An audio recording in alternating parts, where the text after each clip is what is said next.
네, 오늘 4월 30일, 4월의 마지막 제주일 예배를 드리기 위하여 하나님의 전에 올라오신 우리 성도님들 주님의 이름으로 사랑하고 축복합니다. 잘 오셨습니다. 오늘 이 시간에는 우리가 함께 봉독한 열왕기상 19장 1절에서 8절 말씀을 중심으로 해서 나의 모습, 하나님의 모습이라는 제목으로 잠시 함께 은혜를 나눠보려고 합니다. 열왕기상 18장에 보시면 굉장히 신나는 내용이 기록이 되어져 있습니다. 우리가 알다시피 엘리야가 선지자로 있을 당시의 이스라엘은 3년 6개월 동안 비가 안 와서 굉장한 기근에 시달렸던 때입니다. 그렇기 때문에 먹을 것이 없었고 식물이 자라지 못하여 많은 가축들이 굶어 죽고, 그 다음에 물이 없어 목이 말라 죽고 그냥 태양볕에 말라 죽는 그러한 상황이 바로 엘리야 선지자가 있었던 때입니다. 그러면 왜 엘리야 선지자 때 그렇게 이스라엘 땅이 황폐하고 3년 6개월 동안이나 비가 오지 않았을까? 그 이유는 간단합니다. 바로 아합 왕 때문입니다. 그럼 아합 왕이 어떻게 했는가? 아합 왕이 한 건 없습니다. 오직 한 가지 외에는. 그 한 가지가 뭐냐면 하나님을 섬기지 않은 겁니다. 우리들은 흔히 얘기합니다. 저 사람 참 착해. 법 없이도 살 사람이야. 저 사람은 참 복을 많이 받을 것 같아. 그런데 우리가 여기서 한 가지 간과한 게 있습니다. 뭐냐면 성경에서 말씀하고 있듯이 복은 사람에게 있는 것이 아니라 복의 주권이 하나님에게 있다는 것입니다. 그렇기 때문에 우리가 복을 받고 복을 받지 않고는 나의 삶의 행함에 있는 것이 아니라 다 하나님의 결정에 달려 있다는 겁니다.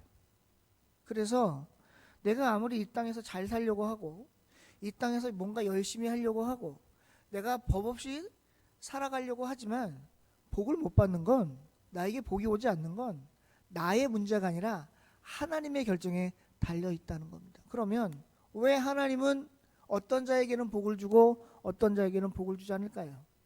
그것은 사람의 기준에 있는 것이 아니라 하나님의 기준에 있는 겁니다. 한 나라가 하나님께 인정받고 인정받지 못하는 것도 사람에게 달린 것이 아니고 하나님에게 달린 겁니다. 오늘 이스라엘이 3년 6개월 동안이나 비가 오지 않은 것도 사람의 문제가 아니라 하나님의 결정권에 달려 있었습니다. 그런데 그 원인이 누구한테 있었느냐? 아합 왕에게 있었습니다. 아합 왕이 어떻게 했게요? 아무것도 안 했습니다. 제가 조금 아까 말씀드렸던 것처럼 그가 한 일은 단 하나밖에 없었습니다. 하나님을 섬기지 않은 것. 그러니까 내가 아무리 이 땅에서 착하게 살아도, 법 없이 살아도 복을 못 받는 것은 간단한 이유입니다. 내가 하나님을 섬기지 않기 때문입니다. 목사님, 하나님을 잘 섬기고 믿음 생활을 잘해도 저는 별로 복 받은 것 같지 않은데요? 아닙니다. 여러분들은 이미 복을 다 받으셨습니다. 시편 1편에 보시면 복 있는 사람은 악인들의 길을 따르지 않고 죄인들의 길을 서지 않고 오만한 자들의 자리에 앉지 아니하고 오직 여호와의 율법을 즐거워하여 그 율법을 주야로 묵상하는 자라고 했습니다. 따라서 복 있는 사람은 누구냐? 악인을 따르지 않고 죄인을 따르지 않고 오만한 자들을 따르지 않는 것 플러스 제일 중요한 하나님의 말씀을 주야로 묵상하는 자라는 겁니다. 하나님의 말씀을 주야로 묵상하는 자가 어떤 자입니까? 하나님을 섬기는 자입니다. 따라서 하나님을 섬긴다라고 하는 것 자체가 성경은 뭐라고 선포하고 있느냐? 너는 복이 있다라고 선포하고 있다는 겁니다. 왜? 하나님을 섬기기 때문에 악인들의 꾀를 따르지 않고 죄인들의 길을 서지 않고 오만한 자들의 자리에 앉지 않기 때문이라는 사실입니다. 그러면 그 자체가 우리에게 복이라는 사실을 기억하셨으면 좋겠습니다. 그러니까 오늘 아합 왕이 한 일은 복 있는 자리에 있는 것이 아니라 복 없는 자리에 있는 거고, 오늘 아합 왕이 한 일은 복 받는 자리에 있는 것이 아니라 복 받지 못하는 자리에 있는 겁니다. 그런데 중요한 건 아합 왕 때문에 이스라엘 전체가 지금 멸망의 위기에 빠져 있다는 겁니다. 그 멸망의 위기를 하나님이 누구를 통해서 구원해내시냐면 엘리야를 통해서 구원해내시는 거죠. 엘리야가 우리가 알다시피 열왕기상 18장에서 어떤 일을 했습니까? 갈멜산에서 아합과 이세벨이라고 하는 이 왕과 여왕이 섬겼던 바알과 아세라, 이 두 우상을 섬기던 제사장들 850명과 지금 영적 싸움을 벌였습니다. 우리가 알다시피 결론은 850대 1에 말도 안 되는 싸움이었지만 엘리야는 그 어마무시한 확률을 뚫고 승리했다는 겁니다. 엘리야의 승리를 통해서 3년 6개월 동안 비가 오지 않았던 이스라엘 땅에 비가 왔다는 사실이죠. 결국 묶였던 모든 것들이 누구를 통해서 풀렸느냐? 엘리야라는 사람을 통해서 풀렸습니다. 그러면 엘리야의 입장은 어떨까요? 환호해야 됩니다. 기뻐해야 됩니다. 승리의 찬가를 불러야 합니다. 그리고 얘기해야 됩니다. 그거 봐라. 너희들이 믿는 바알과 아세라 그거 아무것도 아니지 않느냐. 내가 섬기는 하나님, 이 하나님이야말로 정말 참신이고 참 하나님이시며 우리들의 창조자이시다. 그 하나님이 나의 예배를 받으시고 이 이스라엘에 묶여있던 비가 내리지 않았던 3년 6개월 동안에 말라있던 이 메마른 땅을 오늘 풀어주셨다 라고 선포하며 기세등등하여 살아가야 되지 않겠어요? 그런데 오늘 열왕기상 19장 말씀을 보니까 뭐라고 되어 있냐면 이렇게 되어 있습니다. 19장 1절에 보니까 아합이 엘리야가 행한 일과 모든 일들을 그리고 선지자를 칼로 죽인 일들을 자기 아내 이세벨에게 얘기를 했다는 거예요. 왜 얘기를 했을까요? 두 가지 이유인 것 같습니다. 첫째는 너무 충격에 휩싸여서 이세벨에게 얘기를 한 겁니다. 이세벨이 누구냐면요, 이방 나라에서 들어온 아합의 여왕입니다. 그러니까 이세벨은요 이스라엘 사람이 아니에요. 근데 이방에서 들어오면서 이방 여인이 이방 민족에서 아합 왕에게 시집을 오면서 뭘 갖고 들어왔냐면 우상을 갖고 들어온 거예요. 그런데 아합 왕이 어떻게 했냐면 이세벨의 마음을 얻고자 하나님의 선지 동산에다가 우상을 섬길 수 있도록 산당을 지어준 겁니다. 그래서 이스라엘 백성들이 거기서 제사를 지는 거죠. 하나님을 섬긴 것이 아니라. 그러다 보니 온 나라에 우상이 넘쳐나게 됐던 사실이고 그것 때문에 비가 안 왔던 거거든요.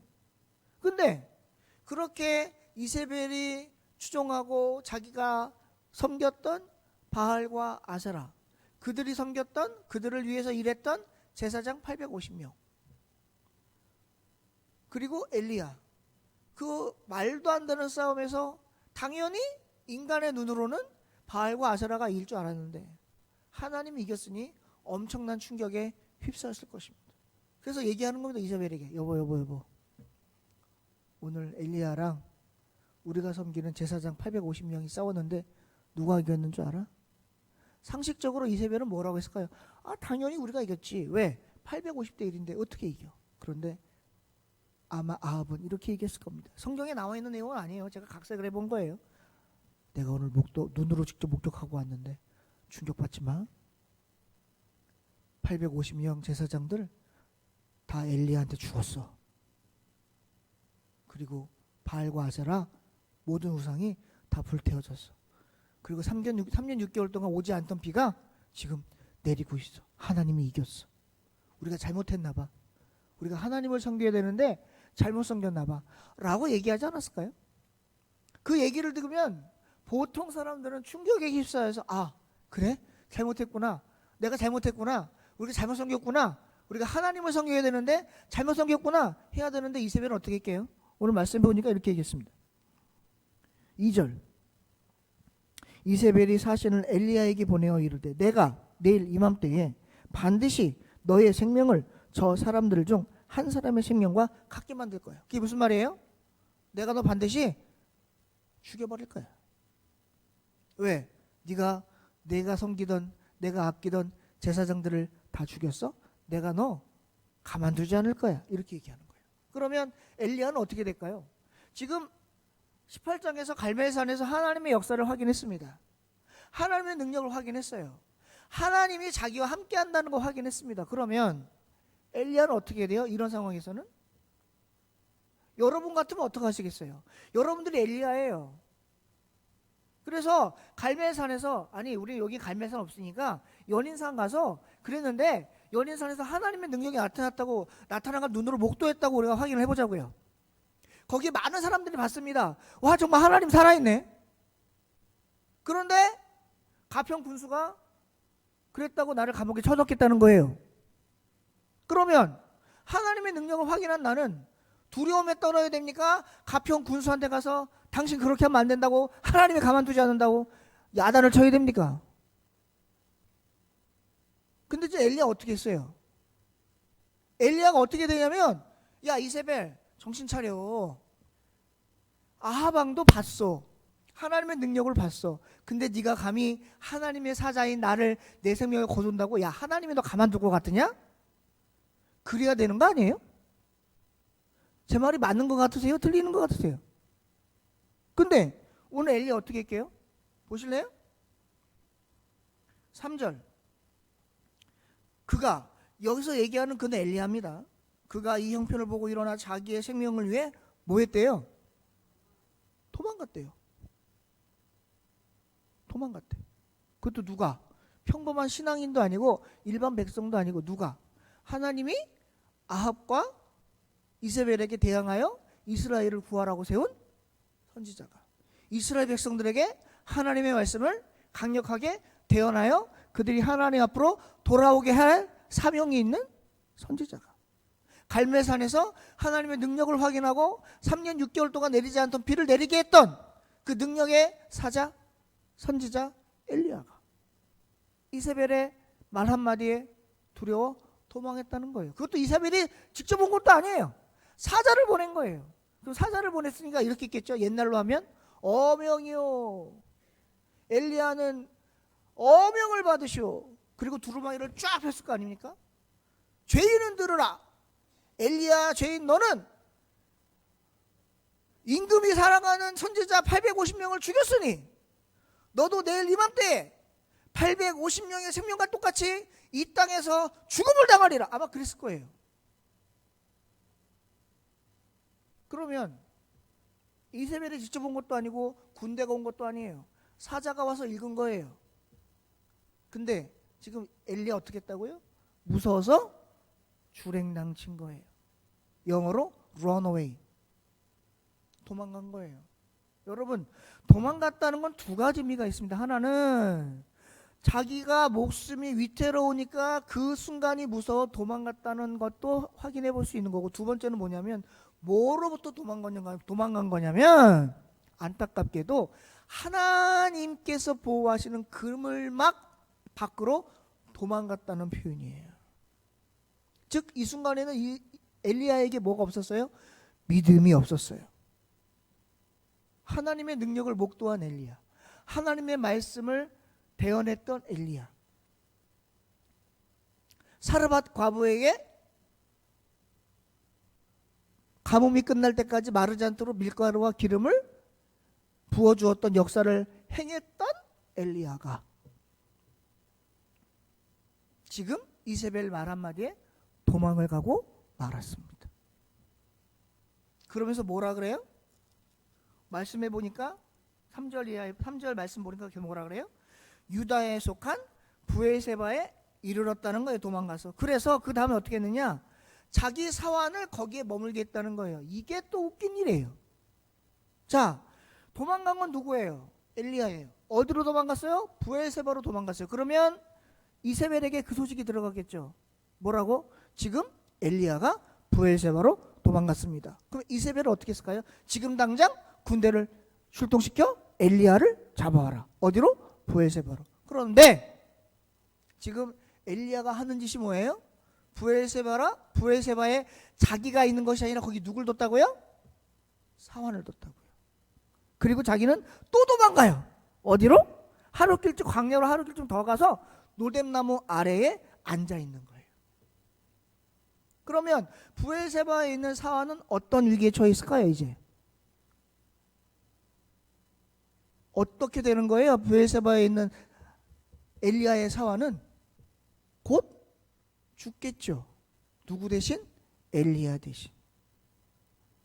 여러분, 엘리야의 모습이 정당합니까? 치졸합니까?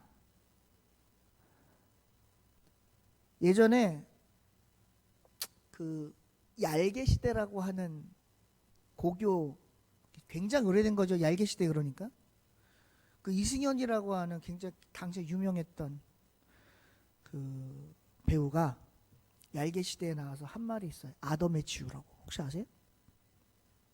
아더매치유 혹시 아세요? 아더매치유가 뭔 줄 아세요? 안이 꼽고 더럽고 메스껍고 치사하고 유치하다. 지금 누가 그런 것 같아요? 엘리야가. 정말 아더매치유한 것 같아요. 하나님의 능력자, 하나님의 선지자, 하나님의 사자라고는 위엄도 찾아볼 수 없고 능력도 볼 수 없고 어떤 체면 이런 것도 다 날라버리고 다 던져버리고 오직 누구의 목숨만 생각하고 있는 거예요? 자기 목숨만 생각하고 도망간 거예요. 그러면 도망간 이유는 뭐예요? 살려고 도망간 거 아니에요? 그런데 로뎀나무 아래 앉아갖고 엘리야가 하는 말 한번 들어보십시오. 가관입니다. 4절 이해해 보십시오. 로뎀나무 아래에 앉아서 뭐라고 얘기를 하고 있느냐 보십시오. 자기가 죽기를 원하여 이르되 여호와여 넉넉하오니 지금 내 생명을 거두어 주옵소서. 내 조상들보다 나는 낫지 못하니이다. 이거 우리나라 말로 바꾸면 뭐예요? 아이고 하나님 나 살기 싫어요. 내 목숨 걷어가요. 자 이제 세상에서 볼 낙이 없어요. 살아서 뭐예요? 살만한 인생도 아닌데 나 그냥 죽을래요. 누가 그래요? 엘리야가 그래요. 왜 그래요? 이세벨 때문에 그래요. 이세벨이 어떻게 했는데 그래요? 자기 목숨 뺏는다 그래서 도망가서 하나님 앞에 죽여달라고 얘기하고 있는 거예요. 이해는 돼요. 내 원수 이세벨에게 죽느니 차라리 하나님 손에 죽는 게 낫겠다. 그건 이해가 돼요. 그런데 지금 이 엘리야의 모습이 여러분 누구의 모습과 똑같은 것 같으세요? 저는요 이 말씀을 보면서 내 모습이다 생각을 했어요. 우리는 하나님을 찬양합니다. 하나님께 예배를 드립니다. 하나님을 믿습니다. 하나님의 말씀을 붙잡습니다. 그런데 시시때때로 낙심하고 좌절하고 절망하고 그리고 낙담합니다. 그러면서 뭐라 그래요? 아휴 안돼 틀렸어. 아휴 안돼 틀렸어. 에휴 하나님이 안 계신가 봐요. 하나님이 내 기도 안 들어주시나 봐. 아이고. 우리 모습 아니에요? 좀 우리 모습 같아요. 아니 여기 서 있는 제 모습 같아요. 요즘 제가 그래요. 요즘 제가 그래요. 제가 이 말씀을 보면서 아이고 하나님 어떻게 엘리야가 저하고 똑같습니까? 지금 하는 행동이. 이렇게 생각이 들었어요. 여러분 우리가 하나님을 믿는다고 하지만 솔직하게 얘기해 봅시다. 우리가 정말 하나님을 철저하게 신뢰하고 살아갑니까? 하나님을 철저하게 신뢰하고 살아가요? 하나님을 철저하게 신뢰하고 살아간다는 건 무슨 말이냐면 바꿔 얘기하면 절대 낙심하면 안 돼요. 더 정확하게 말씀드리면 부정적인 말 하면 안 돼요. 부정적인 말이 뭐예요? 못해요? 안 돼요? 틀렸어요. 이런 말들. 여러분 성경에 보시면 하나님이 일을 하시는데 하나님이 나 못해, 나 안 해, 나 틀렸어 이런 말 하신 적 있으세요? 나 안 될 것 같아. 성경에 아무리 봐도 하나님은 그런 말씀 하신 적이 없어요. 그런데 그런 말이 비일비재하게 성경에서 등장해요. 그 말은 누가 하는 말일까요? 100% 사람이 하는 말이에요. 사람이 왜 그럴까요? 순간순간 하나님을 그늘에서 벗어나기 때문에 그렇습니다. 이스라엘 백성들이 광야로 왔어요. 가나안을 가겠다고 광야로 왔어. 애굽에서 나왔습니다. 10가지 재앙을 통해서 하나님의 능력을 봤죠. 특별히 마지막 장자의 죽음이라는 것을 통해서 하나님의 능력이 어떤지를 이스라엘 백성들은 눈으로 확인했고, 그것뿐만 아니라 이스라엘 백성뿐만 아니라 당시에 있었던 애굽 사람들도 자기가 죽을까봐, 자기 아들이 죽을까봐 자기 문에다가 좌우 문설주에 뭐 했냐면 양의 피를 발랐다니까요. 그걸 발라야 죽음의 그림자가 넘어가는 걸 아니까 애굽 사람들조차도 우리 아들 장자 죽을 깹이 자기 문에다가 이스라엘 백성이 아닌데도 양의 피를 발랐어요. 그래서 나중에 이스라엘 백성들이 애굽에서 광야로 나올 때 순수한 이스라엘 백성만 나온 게 아니에요. 당시에 있었던 이방 민족들, 애굽 사람들도 섞여 나왔다고요. 거기서. 왜? 애굽 사람들이 애굽왕 바로가 당시에 이스라엘 백성들만 내보낸 게 아니라 문을 확인해서 그 문에 양의 피가 칠해진 사람들은 다 밖으로 쫓아냈어요. 애굽 밖으로.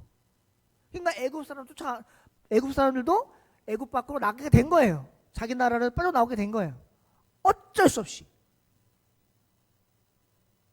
그런데 애굽 사람들조차도 그렇게 했는데 이스라엘 백성들이 하나님의 능력을 목도하고 나서도 어떤 일을 합니까? 시시때때로 불만하고, 시시때때로 원망하고, 시시때때로 하나님 불신하고, 시시때때로 하나님께 돌아서려고 하고. 그래서 어떤 일을 겪어요? 광야에서 40년 뺑뺑이 도는 거예요. 광야에서 40년.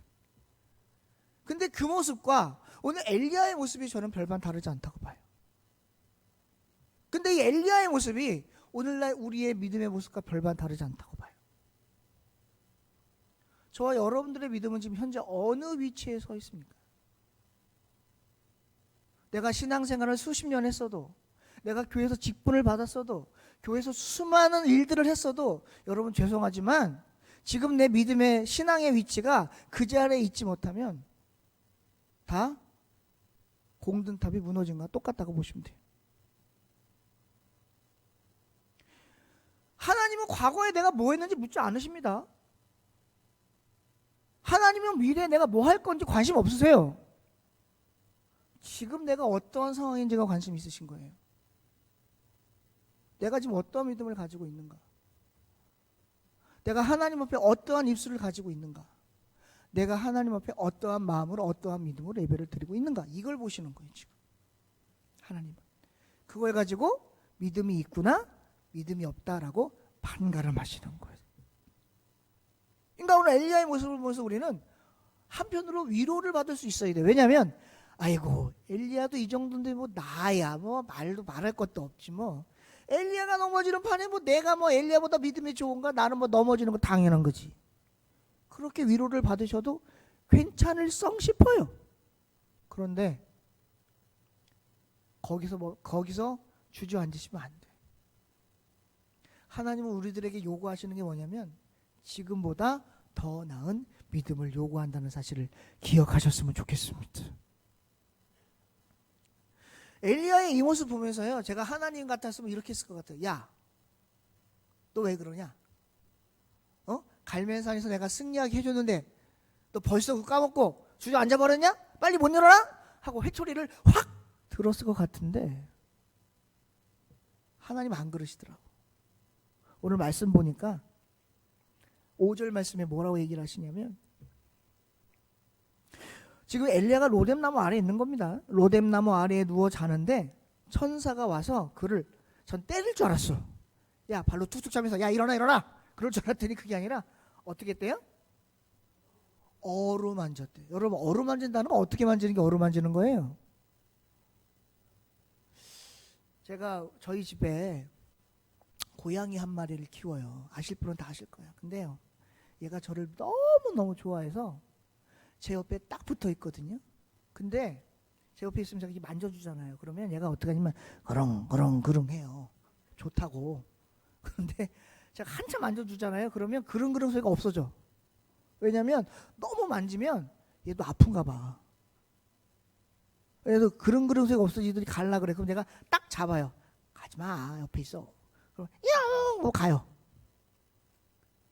제가 무슨 말씀 드리려고 하냐면 어루만진다라는 건 무슨 얘기냐면요, 사랑스럽게 만지는 거예요. 주워 박듯이 만지는 게 아니라 아이고 이쁘다 이게 아니라 아이고 이쁘다 이렇게 만지는 거예요. 깐난 애기들 보면 예쁘잖아요.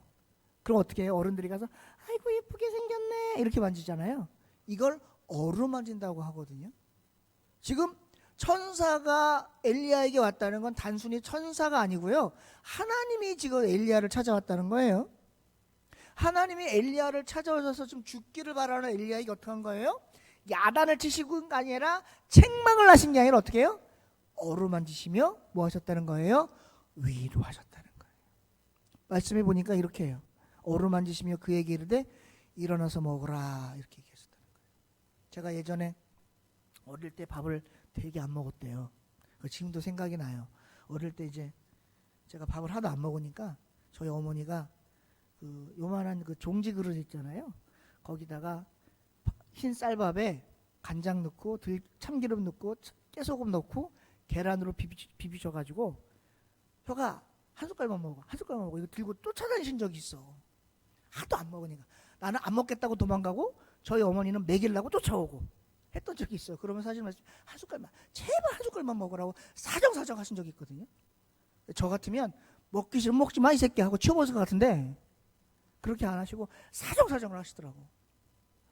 지금 하나님이 엘리야에게 일어나서 먹으라는 건 미운 놈 떡 하나 주는 것 같으세요? 아니면 정말 내가 아끼는 자녀가 너무 안타깝고 너무 마음이 아프고 정말 빨리 일어나서 기운을 차리길 원해서 일어나서 먹으라고 하는 것 같으세요?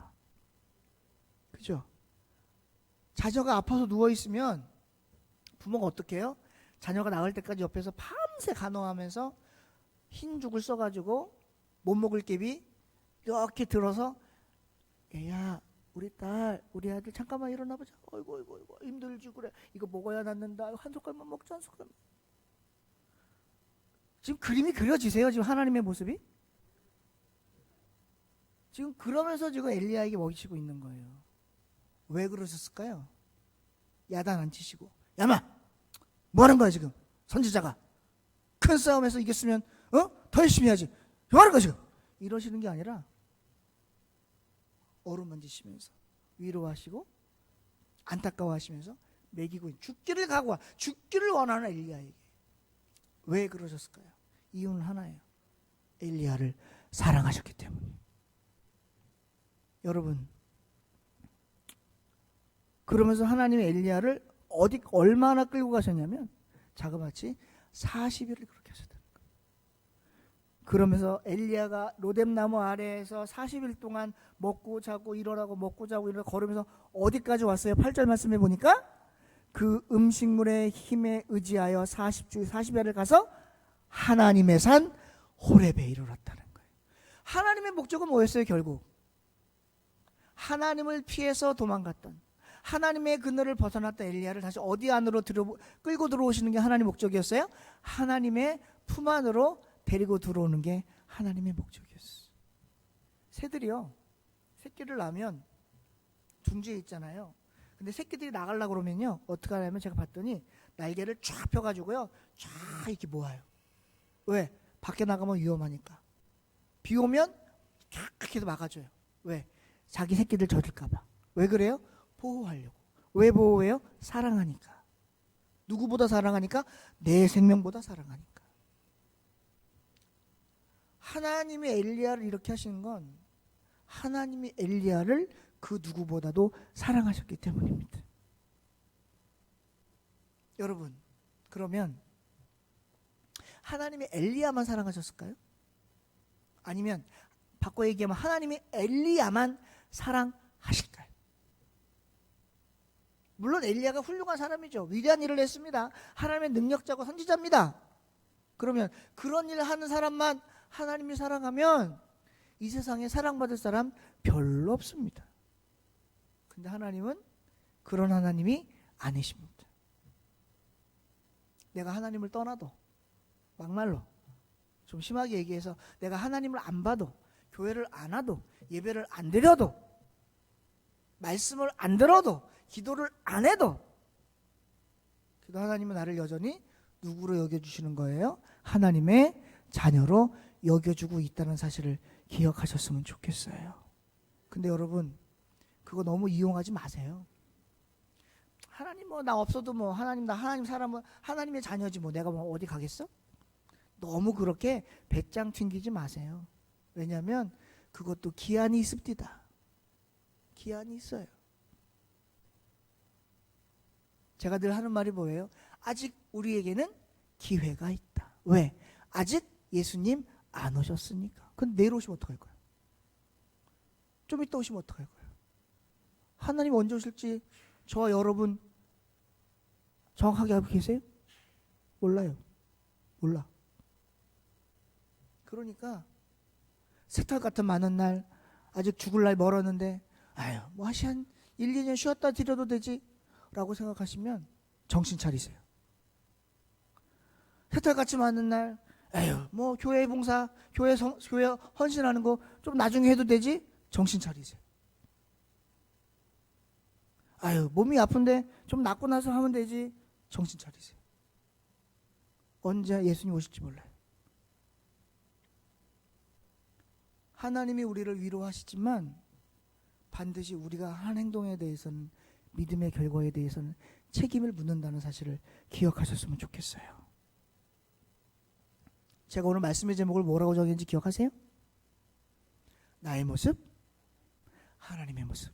그럼 나의 모습은 누구의 모습과 같아요? 엘리야의 모습. 하나님의 모습은 그런 엘리야에게 어떻게 다가오셨어요? 무서운 하나님? 분노의 하나님? 징벌의 하나님? 아니요. 위로의 하나님, 사랑의 하나님, 격려의 하나님, 그리고 품어주시는 하나님. 누구같이? 엄마같이. 그래서 성경에서 하나님을 엄마라고 표현하는 거예요. 저기 하나님의 교회 안상호 증인처럼 무슨 뭐 하나님 아버지, 하나님 어머니 그따위가 아니라 하나님이 우리를 때로는 아버지처럼, 때로는 이 땅의 엄마처럼 사랑하시고 품어주시기 때문에 본인을 내가 나를 낳았다라고 표현하시는 거예요. 오늘 이 모습은 누구의 모습과 같아요? 아빠의 모습이 아니라 딱 엄마의 모습 아니에요? 아빠 중에 누가 이렇게 하는 누가 있어요?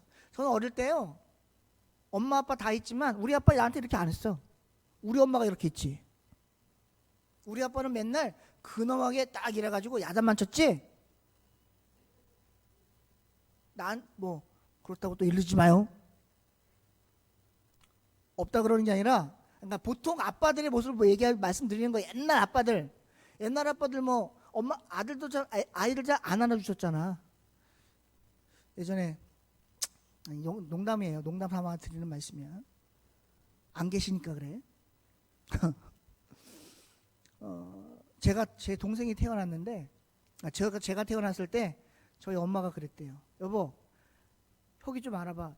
아 싫어, 창피해. 근데 동생이 태어났대요. 근데 동생가 안아주시더래. 여보, 이리 줘. 팔 아프지? 내가 안을게. 아니야, 팔 안 아파. 그러시더래. 내가 그 말 듣고 조금 서운했었는데 이해는 돼. 왜냐면 6년 뒤에 낳은 아들도 아니고 딸이니 얼마나 이뻤겠어. 근데 제가 생각하는 거예요. 나도 지금 딸 낳으면 그렇게 이뻐하겠구나. 하나 낳고 싶은데 안 돼. 기도 좀 해줘봐. 딸 낳으라고. 아직 우리 안에 능력 있어. 나만 잘하면 될 것 같아요. 제가 무슨 말씀 드리려고 하느냐, 나 딸 낳고 싶다는 얘기를 하는 게 아니야. 그게 아니고 오늘 하나님이 엘리야에게 찾아오신 모습은 바로 엄마와 같은 모습이었다는 거예요. 때로는 무섭게, 때로는 근엄하게, 때로는 엄격하게, 그러나 항상 대부분은 사랑스럽게 위로하시고 격려하시는 하나님이라는 사실을 우리가 기억을 하면, 이 땅에서 우리가 신앙생활할 때 힘들고 어려워도 엘리야 같이 하나님 나 그만 살고 싶어요, 죽고 싶어요, 하나님 나 포기하고 싶어요, 아무것도 못하겠어요, 힘이 없어요, 능력이 없어요, 전 할 수 있는 게 아무것도 없어요. 그러더라도 하나님은 괜찮아, 괜찮아? 괜찮아. 괜찮아. 라고 하신다는 사실을 기억하시고, 지금 비록 저도 마찬가지입니다. 힘들고 어렵고 고통 가운데 있는 우리라고 할지라도 하나님은 포기하지 않으신다는 사실을 늘 기억하시고, 혹 우리 모습 속에서 엘리야의 모습이 드러난다 할지라도 하나님이 위로를 받고 다시 힘을 얻어 하나님의 산 호렙으로 갔던 엘리야처럼 우리의 믿음을 굳건히 지켜 하나님의 전으로, 하나님 앞으로, 하나님 동산으로, 하나님 계신 곳으로 꿋꿋하게 포기하지 않고 나아오시는 저와 우리 현립교회 모든 성도님들 되시기를 주님의 이름으로 축원드립니다. 기도하겠습니다. 하나님, 오늘 부족한 자가 열왕기상 19장 1절에서 8절 말씀을 가지고 잠시 은혜를 나눴습니다. 주신 말씀 속에서 받은 은혜 잊지 않게 하시고 또 말씀 통해서 깨달은 거 기억나게 하셔서 우리의 삶 속에 하나님의 위로하심과 능력에 힘입어 하나님 앞에 주신 그 믿음을 가지고 꿋꿋하게 나아가는 믿음의 사람들 다 될 수 있도록 하나님 도와주시옵소서.